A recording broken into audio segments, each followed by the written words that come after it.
शंकर पर जल चढ़ाने का जो भाव वर्णित किया जाता है कि हम शंकर को मंदिर में जाकर जल चढ़ाते हैं तो खड़े खड़े चढ़ाएं कि बैठकर चढ़ाएं। बहुत ध्यान देना साहब।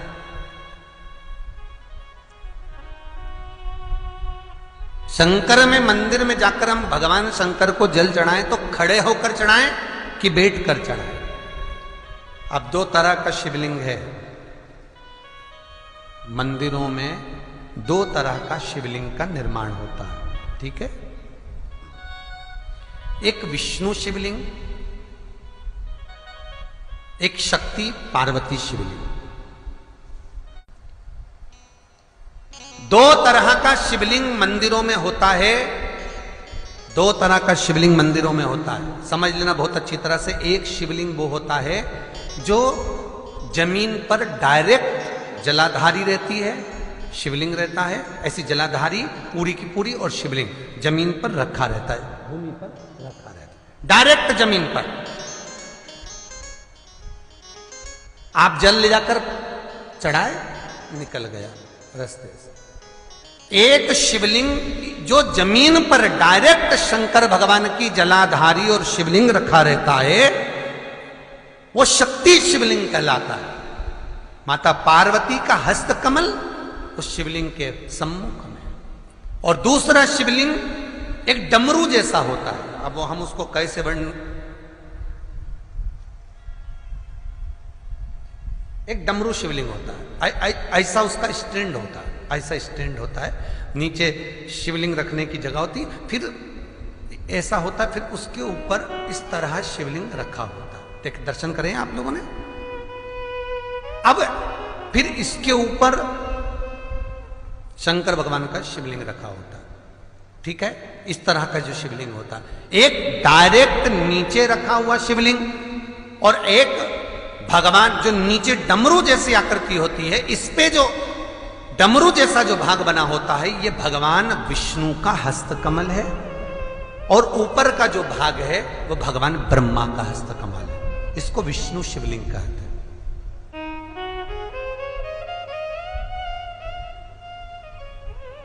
इसको हरीश्वर महादेव भी कहा जाता है। कौन सा महादेव कहते हैं? हरि सर्वेश्वर महादेव। हरीश्वर महादेव भी कहते हैं, हरि सर्वेश्वर भी कहते हैं। तो डमरू जैसा जो शिवलिंग का निर्माण हुआ है मंदिर में, अगर शिवलिंग ऊंचा है, शिवलिंग थोड़ी सी हाइट पर है, ऊंचाई पर है, और डमरू जैसा भाग फिर उसके ऊपर जलाधारी के बाद शिवलिंग निर्माण किया गया है, तो वो विष्णु शिवलिंग कहलाएगा, वो हरीश्वर शिवलिंग कहलाएगा, वो हरिवंश शिवलिंग कहलाएगा, हरीश्वर कहलाएगा। और जो डायरेक्ट सीधे जो रखा हुआ है, 12 ज्योतिर्लिंग के अगर आप दर्शन करेंगे तो कहीं पर भी आपको विष्णु शिवलिंग नहीं मिलेगा, केवल एक नागेश्वर को छोड़कर। कहां पर छोड़कर? जम के बोलिए। केवल एक नागेश्वर, नागेश्वर को छोड़कर बाकी के जितने 12 ज्योतिर्लिंग में शिवलिंग के दर्शन करोगे सब शक्ति शिवलिंग मिलेंगे, सब जमीन पर। आप जितने भी देखेंगे, काशी का देखेंगे, महाकालेश्वर देखेंगे, तो डायरेक्ट जमीन पर जलाधारी बनी है महाकाल बाबा की, डायरेक्ट जमीन पर बनी है, कोई ऊंचाई नहीं है, डायरेक्ट जमीन पर फिर शिवलिंग है। ओमकारेश्वर देख लीजिए, ममलेश्वर देख लीजिए, आप चाहें तो विश्वनाथ देख लीजिए, डायरेक्ट जमीन पर। सोमनाथ देख लीजिए, डायरेक्ट जमीन पर। केदारेश्वर देख लीजिए, डायरेक्ट जमीन पर। भीमाशंकर, वैद्यनाथ, डायरेक्ट। आप वैद्यनाथ जी के लाइव प्रसारण कभी चालू कर देखना, डायरेक्ट जमीन पर, डायरेक्ट। तो जितने भी शिवलिंग हैं सारे के सारे शक्ति शिवलिंग हैं। जो डमरू के भाग पर रखा हुआ है वो हरीश्वर शिवलिंग, विष्णु के हस्तकमल पर जो रखा है, तो शास्त्र कहता है आप शक्ति शिवलिंग का जब जब अभिषेक करें, बहुत ध्यान रखना अपनी जिंदगी में इस प्रसंग को श्रावण के महीने में बहुत ध्यान रखना। आपके आसपास में भी मंदिर हो तो उस पर ध्यान रखना। जो शक्ति शिवलिंग हो उस पर जब भी जल चढ़ाना तो बैठकर चढ़ाना, बैठकर चढ़ाना। शक्ति शिवलिंग पर जब भी जल चढ़े, भले शिवलिंग कितना भी ऊंचा हो, कितना भी ऊंचा हो, तो संघी से चढ़ा दो, पर जल बैठ कर चढ़ाइए। भले शिवलिंग ऊपर है, पूरा तरह से हाथ नहीं पहुंचा, जैसे सोमनाथ जी में अब शिवलिंग कितना बड़ा है, महाकालेश्वर का शिवलिंग कितना बड़ा, तो उसको तो बैठकर स्नान नहीं करा सकते। भले शिवलिंग कितना भी ऊंचा हो, पर अगर भूमि टच है, शिवलिंग अगर भूमि टच है, शक्ति शिवलिंग है, तो भले आधा शिवलिंग नहाए, आधे पर पानी जाए, पर बैठकर ही स्नान कराया जाता है। और महाराज यदि हरीश्वर शिवलिंग है, अर्थात भगवान विष्णु के हस्त कमल पर, ब्रह्मा के हस्त कमल पर यदि शिवलिंग है, तो वो शिवलिंग का जब भी स्नान कराएंगे, अभिषेक कराएंगे, पूजन कराएंगे, तो खड़े होकर ही करना है। और खड़े होने का भी तरीका होता है, दोनों चरण बराबर में रखकर कभी भी शंकर भगवान के शिवलिंग का स्नान नहीं कराया जाता।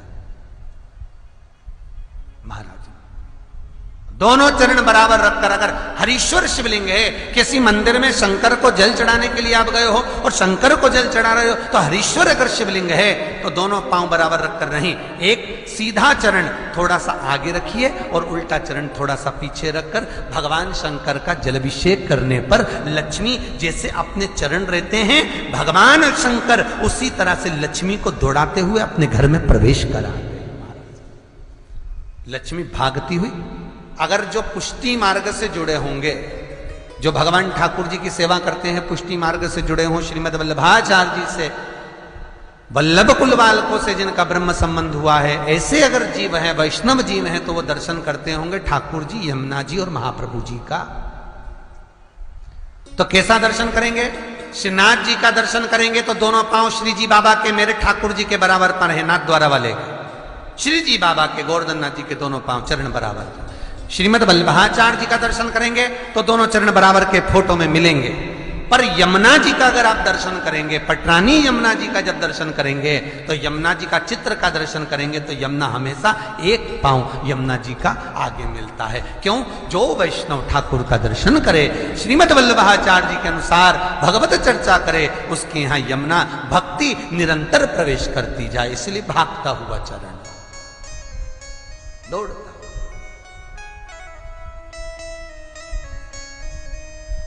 दौड़ता।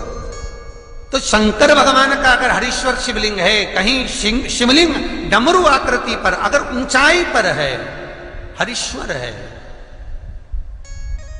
तो फिर जल खड़े होकर चढ़ाए, चरण आगे पीछे। बहुत ध्यान देना महाराज, हरीश्वर शिवलिंग का वर्णन किया महाराज, बहुत सुंदर बात कही है, बहुत ध्यान से सुनिएगा। शक्ति शिवलिंग के ऊपर जो जलाधारी लगती है, शक्ति शिवलिंग के ऊपर जो जलाधारी लगती है, वो 5 मिनट, 10 मिनट, आधा घंटा रखकर 24 घंटे के लिए हटा सकते हो। शक्ति शिवलिंग के ऊपर जो जलाधारी लगती है, वो 15-20 मिनट रखकर, आधा घंटा रखकर आप हटा सकते हो। पर हरीश्वर शिवलिंग के ऊपर, भगवान विष्णु के हस्त कमल पर जो शिवलिंग का निर्माण आपको भी वर्णन किया, अगर वो शिवलिंग है तो उस पर जलाधारी अगर लगी है, तो कम से कम 5 घंटा, 8 घंटा तो जलाधारी को रखना पड़ेगा ही। बहुत ध्यान दीजिए महाराज। शंकर जी की प्राण प्रतिष्ठा करते समय, शंकर जी की स्थापना करते समय, शंकर जी को प्राण प्रतिष्ठित करते समय एक एक चीज का ध्यान करना पड़ता है कि हमें कैसा शिवलिंग रखना है, कौन सा शिवलिंग रखना है, कैसे स्थापना करना है, किस भाव का होना चाहिए। शंकर के मंदिर में शंकर जी विराजे हैं, तो गणेश जी, कार्तिकेय और पार्वती की मुद्रा कैसी होना चाहिए, गणेश जी कौन सी सूंड का होना चाहिए। जब शंकर के मंदिर में हम आराधना कर रहे हैं तो गणेश जी की सूंड किस ओर होना चाहिए, पार्वती की मुद्रा कौन सी होना चाहिए, षडानंद कार्तिकेय की दृष्टि कहां होना चाहिए, ये शंकर जी की प्राण प्रतिष्ठा में देखा जाता है। केवल मूर्ति वाले ने बाजार में मूर्ति बनाकर बेच दी और तुम गए हमें शंकर जी का परिवार दे दो, हमारे मंदिर है छोटा सा, मैं वहां प्रतिष्ठा करना है। तुम बाजार में गए और शंकर जी का परिवार लेकर आ गए, शंकर जी लिया, कार्तिक लिया, पार्वती जी लिया, गणेश जी लिया और स्थापना करवा दी पंडित जी से। और बाद में बोली हमको थोड़ी कष्ट हो रहा है, हमको थोड़ी तकलीफ हो रही है, कहीं ये हम जब से लाए इससे तो नहीं हो रही, कहीं इससे तो नहीं। नहीं, गलती तुम्हारी है। तुम तो बस गई और लेकर आ गई। यहां तक शिव महापुराण की कथा कहती है कि तुम्हारे घर की मूर्ति जितनी पुरानी होती है उतना सुख देती है। आपको पहले भी कथा में कहा, दिया और मूर्त पुरानी होगी चलेगी।